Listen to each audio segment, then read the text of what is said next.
Everything rises and falls on leadership.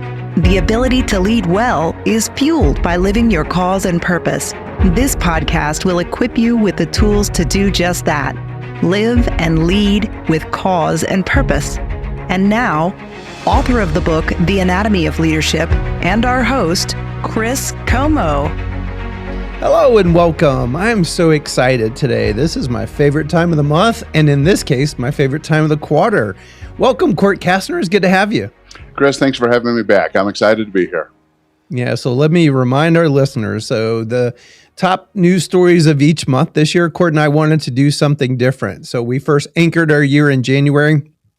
We did the top news stories kind of ending last year, but most importantly, the predictions for 2026. And we said, here's what we're going to do for 2026. We're going to use Dr. Byock's framework, zero tolerance for waste, fraud, and abuse, clinical and programmatic standards, making meaningful data readily available, driving competition based upon quality.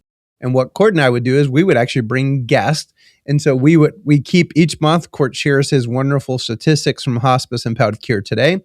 I share the Chris categories for Teleask members. I even go beyond and show, hey, here's all the things that I'm reading that I don't want you to miss as a C-suite leader.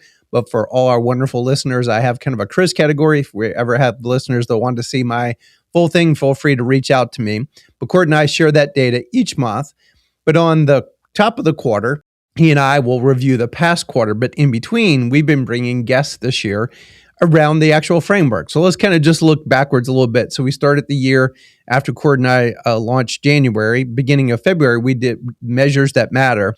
And we had Bob Tavares and Robert Heffernan and Mindy Stewart Coffey talking about their measures that matter. Well, obviously you can see how that totally aligns with Dr. Byock's framework. And by the way, the reason why we're so gung-ho about his framework is he wrote that framework out of concern of the future of our field, the future of our industry. And so we did a lot of great shows last year around that. We thought, you know what, instead of just reading to people our different articles, let's bring guests centered around that. But then on the quarter, Cordt and I would actually look backwards. So we did the top news stories around measures that matter. Then we brought the Gerapal guys. I think we titled that one Love Hurts, but we talked about quality and the future of hospice and palliative care. And then Cordt and I did the beginning of April. So we do January, April. Of course, this is the one that we're doing beginning of July. But in between that one, then we had Tom Kasumsis and Carol Fisher. And so we talked about the authentic brand, part of Dr. Byock's framework. And then, Cordt, I don't know, this was probably my favorite show of the year. You and I brought Dr. Joan Tino, and we talked a ton about the quality, the data, the problem within some of the data. And then now here you and I are to look back on the quarter. I don't know if you want to reflect on, but you know, all of those are incredible guests. Having Joan anytime is pretty special. I agree. The podcast with Joan Tino was amazing. If folks haven't had a chance to listen to that yet, I certainly encourage that. Boy, Chris, you give that recap, and I think I'm equal parts excited and tired. That we've covered a lot of water already, a lot of ground already this year. And of course, in between you and I doing these, I do podcasts every week. So we've had a lot of other great podcasts, but this is what I love how we launch each month. So with that, I'll go ahead and go over my top news stories. I'll give our listeners just some stats first. Again, you have all of this data in our show notes. But in April, since we're looking back on the quarter, so April, May, June, which is kind of crazy to think that we're in July. And so maybe, you know, one thing I'll just say out loud, Cordt, maybe you and I will take so next time we'll do this without having guests will be October. Maybe we kind of bring our predictions back a little bit and see how we're trending, since then the next time we'll pick that up will be, January of 27. That's a great idea. And by the way, when the show is going to be airing, we're going to be celebrating the 250th birthday of our nation. How cool is that? Amazing. Yeah, totally amazing. I know we'll get to your part. You and Joy have been doing something really cool in your newsletter, kind of celebrating just history and healthcare history and hospice history, which I thought is just super cool. And it's actually, I'm such a history buff. I've so enjoyed that. And it's made my summer extra special. I should have asked you, actually, man, have you done anything special this summer?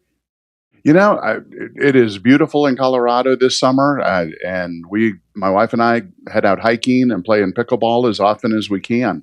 Outside of that, I mean, that and work pretty much fill up my calendar these days, but it's beautiful. How about yourself? You just got back from the beach. Yeah, you could tell by my wonderful tan here. So we had a wonderful family vacation on the beach. The only downside, they had first tropical storm of the year, Arthur, brought a lot of interesting rain, but that forced us to do a lot of cool things we've never done before as a family. Like we hadn't been back to Naval Air Station, the museum for, gosh, our boys were like little. Now they're all married off. So it tells you how long. So that was kind of cool. The one bummer is we only got to play pickleball one night, actually. That's usually the highlight of our family vacation is big pickleball tournaments. We only had one night because it seemed to rain and thunderstorm at each evening. But we had a wonderful time on the beach, which is a great way to start our summer. And hope all of our listeners are taking some time for themselves. It's a different time of the year. And again, we'll have big July 4th celebrations coming up here. In fact, I was just thinking, I've noticed that there's a lot more announcements for fireworks, and our family usually does a big firework display. I'm thinking I may need to go a week early this year and stock up a little bit extra bang this year compared to years past, since it's such a special one, Absolutely. being 250 years. All right, well, let me go ahead and share my data. So looking back, April, actually, I had flagged 70 articles.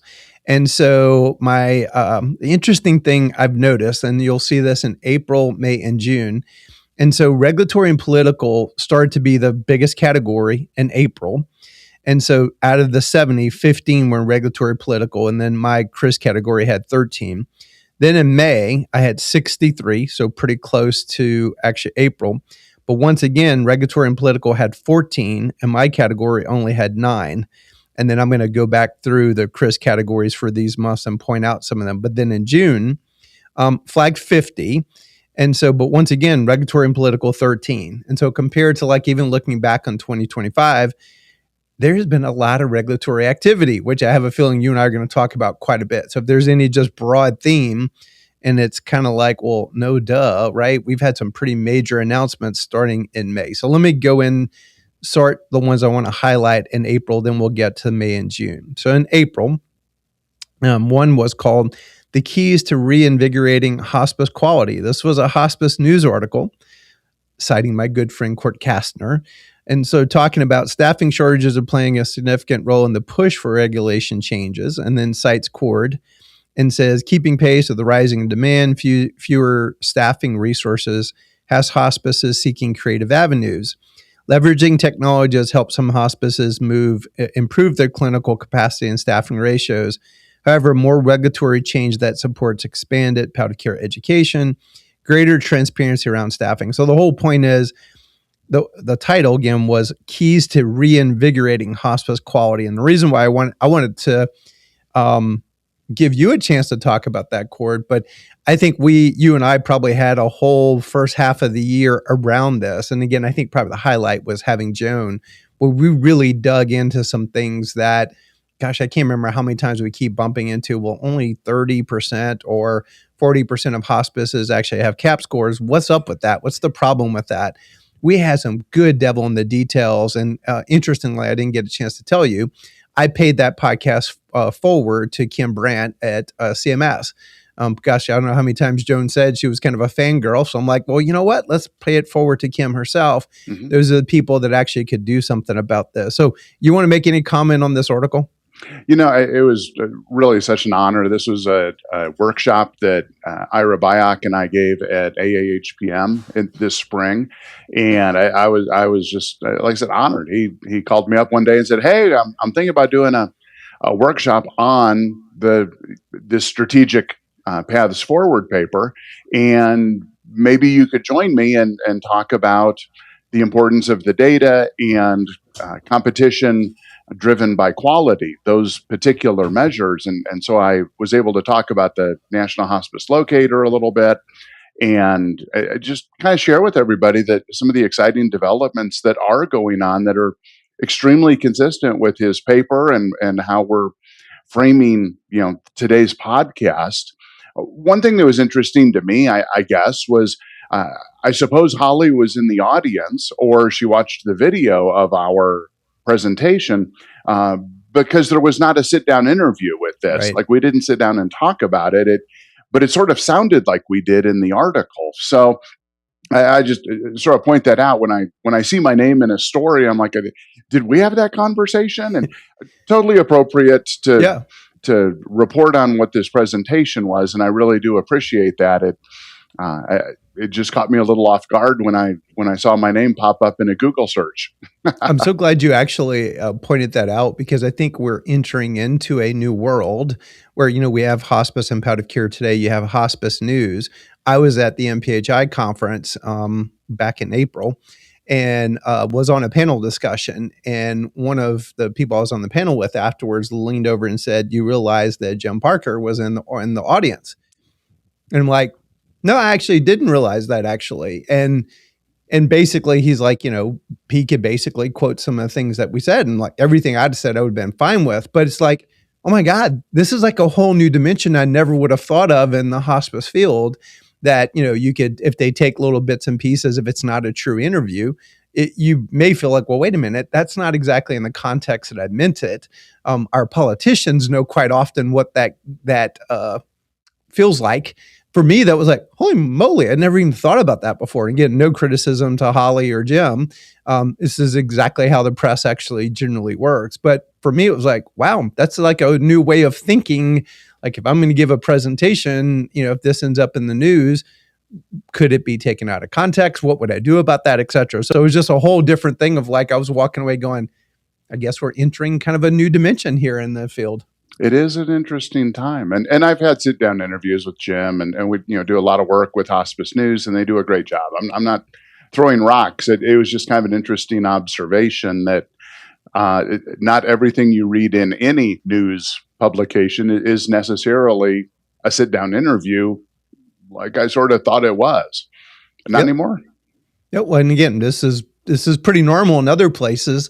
If a politician gives a speech, and I'm not comparing us to politicians, but it's just kind of, if you're in the financial industry and you give a presentation that can end up in the Wall Street Journal, et cetera, it's just not a dimension I had thought of actually until you had actually brought this up. And then that happened to me at the MPHI.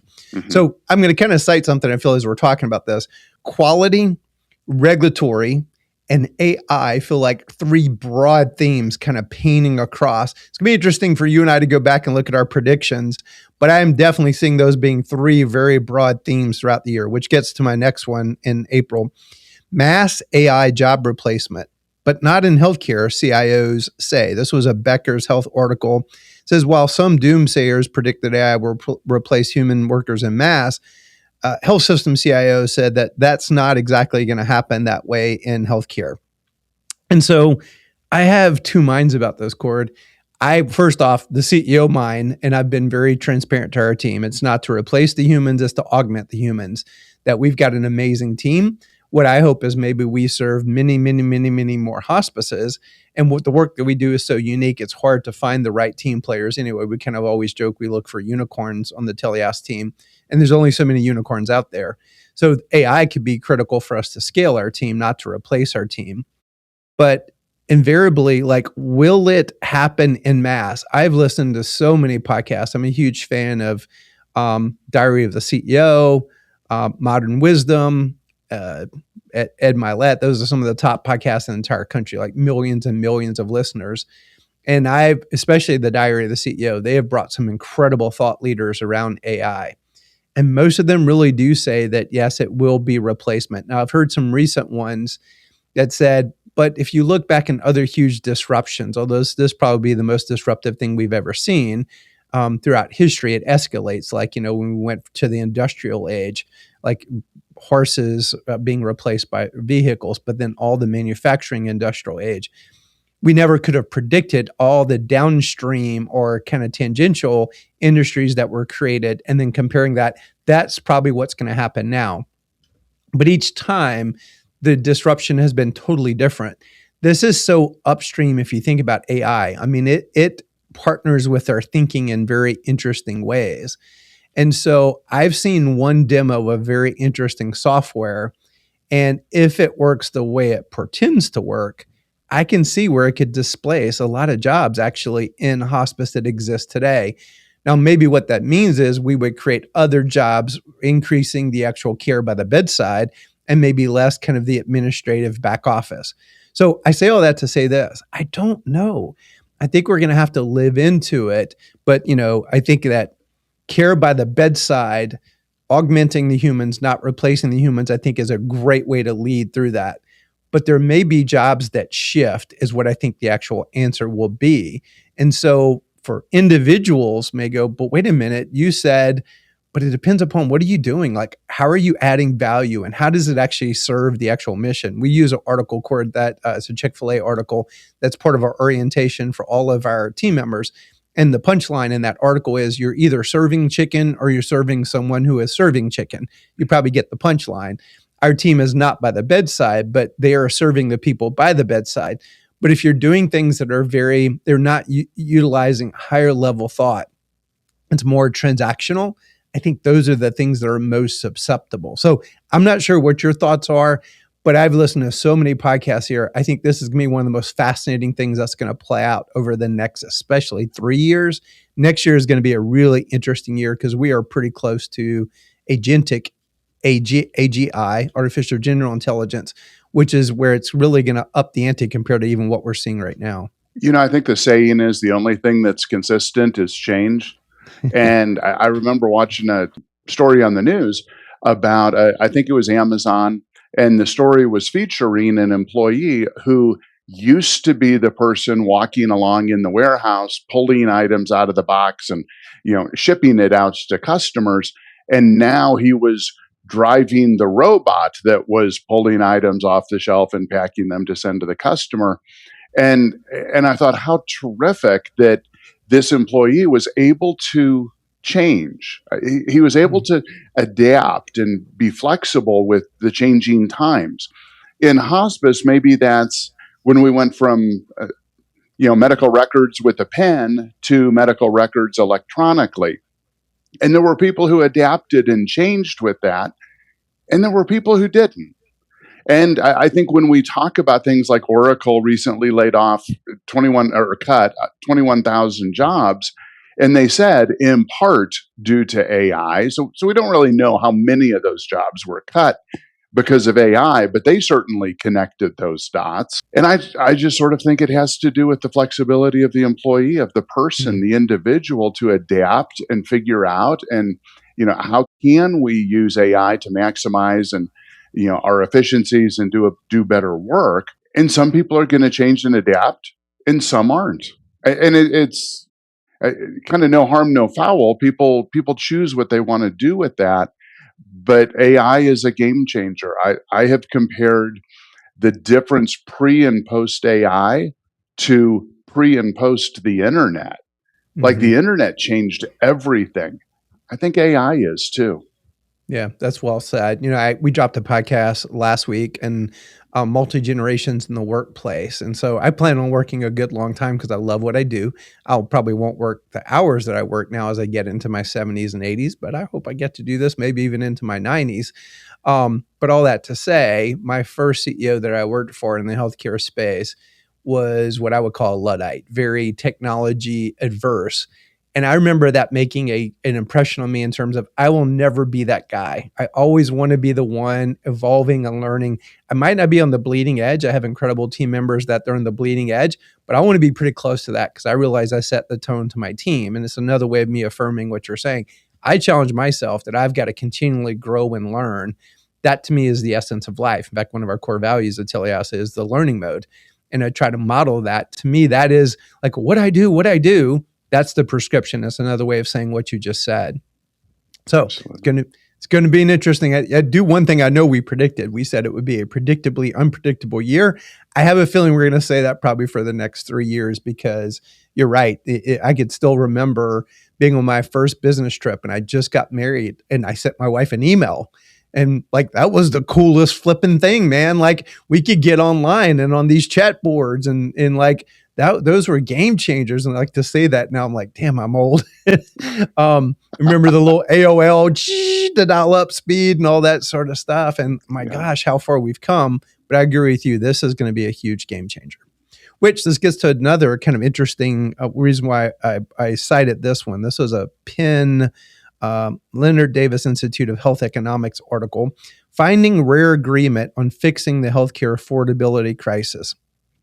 In a rare display of bipartisan alignment Former Obama administrative advisor Zeke Emanuel and Trump policy architect Brian Blaze declared that the U.S. healthcare system is being choked by perverse incentives and monopolistic practices.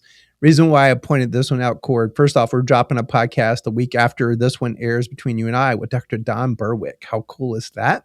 Mm-hmm. Father of the triple aim. Now it's actually become the quintuple aim. He's what a wise man. And we talked about broad healthcare system stuff. And I'm making a little bit of prediction, and it happened as I processed more of my podcast with him.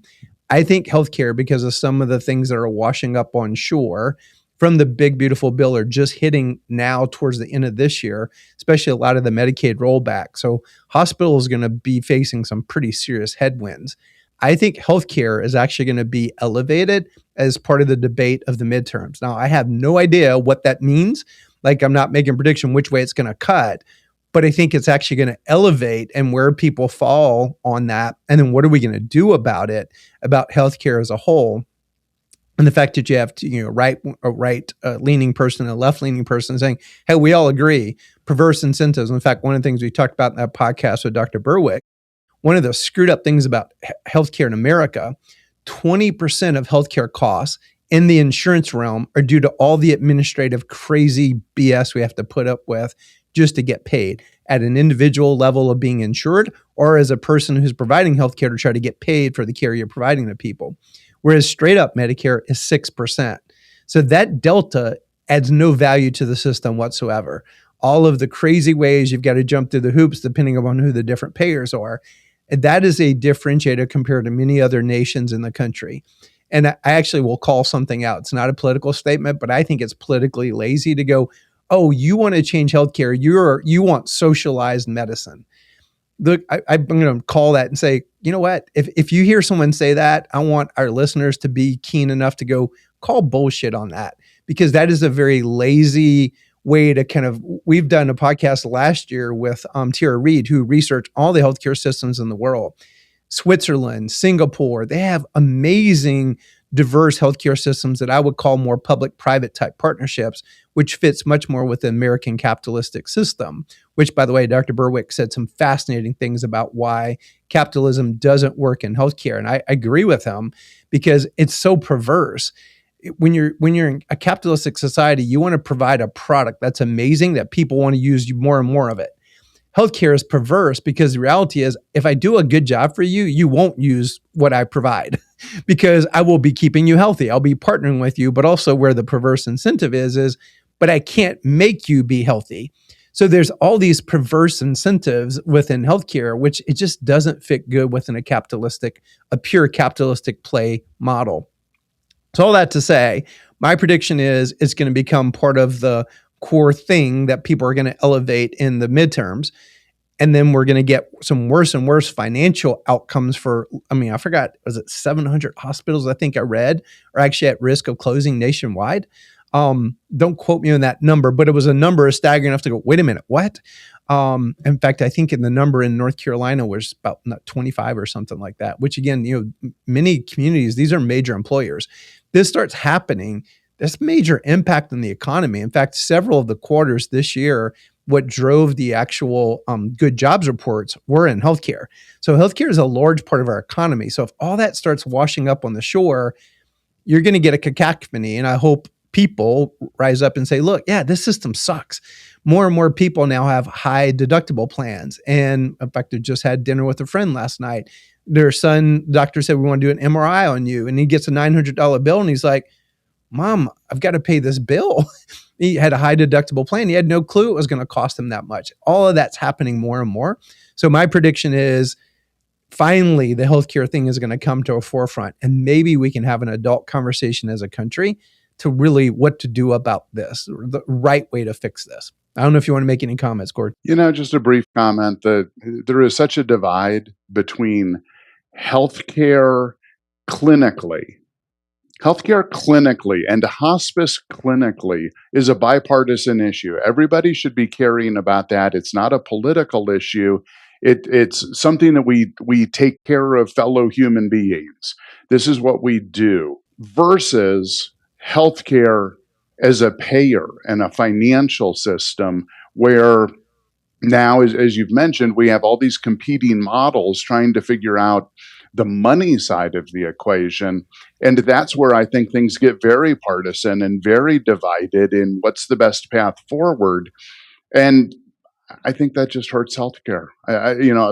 In as a whole, it hampers our ability to take care of people, to serve those who are sick, to serve those who are dying. That the money should support the work, but in many ways it becomes the roadblock. Yeah, well said. All right, so now that was my April. So moving to my May, first one I wanted to cite was, here's the title, U.S. Hospice Market Size to Reach $45 billion. And this is by 2033, basically they're predicting the hospice market to be $45 billion. And so, Cordt, maybe I'll let you make a couple comments, and I have something fun. I did some research and I want to ask you, like, okay, oh my God, hospice, 45 billion, that sounds crazy. Well, I want to ask you, what do you think the dry cleaning market is in the country? What is garbage disposal in the country? So if we'll do that fun, but any comments on that one? I first, of course, the shocking numbers, $45.3 billion. Like that, wow, that feels so big. But really what caught my eye was the 2033. I thought, well, here we are, 2026. That's 7 years out. Well, where were we 7 years ago? So 7 years ago, in 2019, hospice was about 21 billion. Now, today, we're around 30 billion. So a growth of 9 billion. So in another 7 years, all things being equal, which they aren't, we know that, but all things being equal, that would put us around, 39, maybe 42 billion would be my guess. I think 45 is a little aggressive, but it's within the ballpark. It's certainly possible. And we have the baby boomers aging out, which is a huge demographic. So the number makes sense to me. But here's something fun. So out of dry cleaning, fast food, home construction, garbage collection, convenience stores, automobile industry, drugs, and grocery stores, where do you think, which of those would be comparable to hospice if you took any of those broad industries, if you guess? I know it's a hard question. I think they're all substantially larger. So the one that's exactly the same is fast food. But actually that's today. So I should qualify that. Fast food today is a $44 billion industry. So it's bigger than hospice today. So dry cleaning is 26 billion. Fast food is 44 billion. Home construction is 115 billion.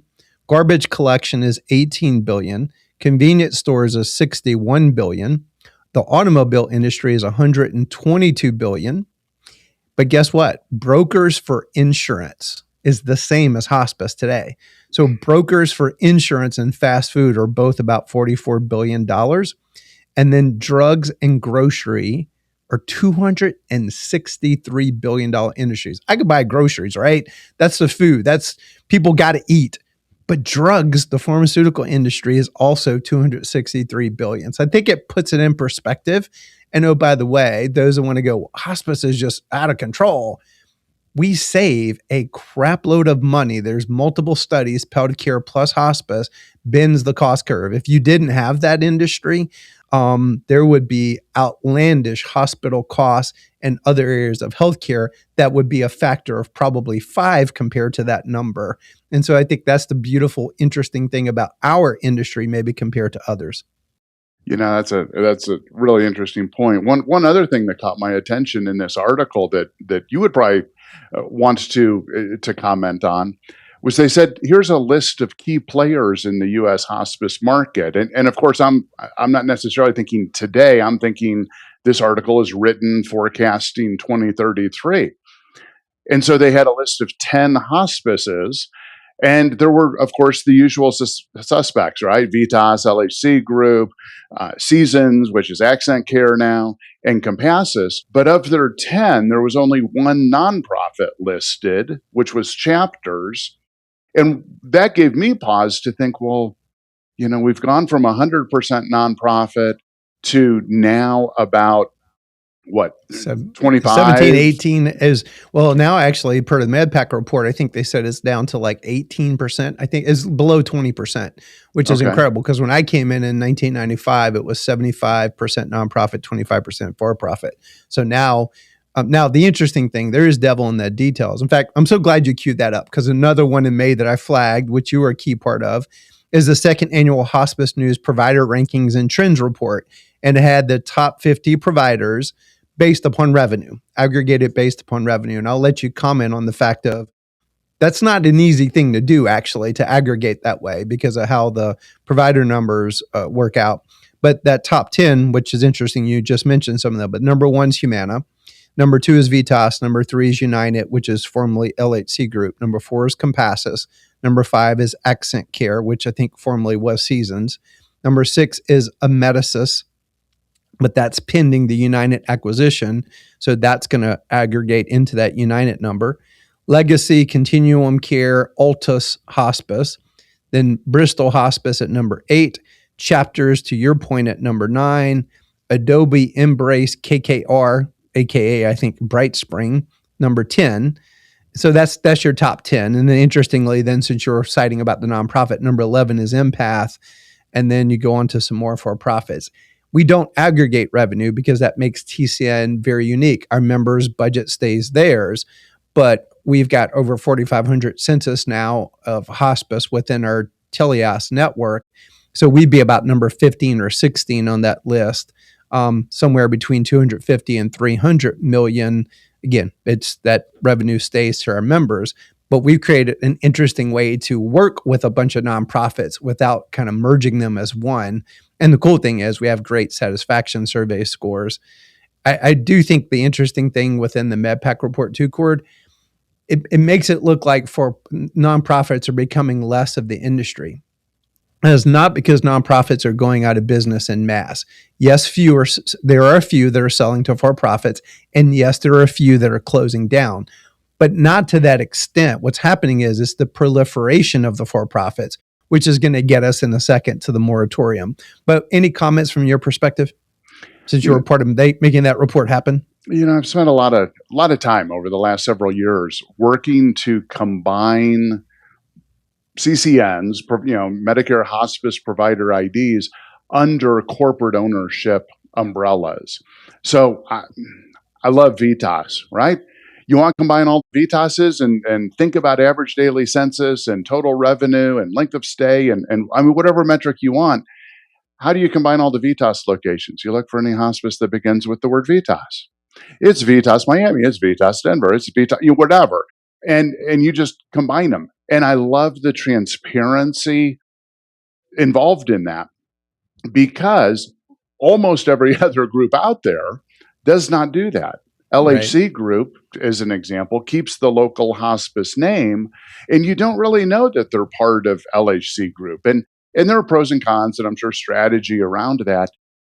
But it's incredibly difficult to sort through and figure out and group together CCNs based on corporate ownership, which is why we try to do this project. And I'm grateful that Hospice News has picked this up and is interested in this as well, because when we think about how large some of these corporate entities are, it shapes our understanding of the direction of hospice and how advocacy works and payment systems. So as well as on the research side, who participates in, pilot demonstration projects to gather the data to inform the different policies that are happening.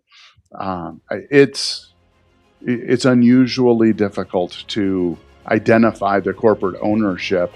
And so that's one of the reasons we do it. Sounds like a fun project. Well, maybe to leave our listeners as a cliffhanger as we go to this next segment, maybe the top news story of the year is... Don't miss part 2 of this episode coming this Friday.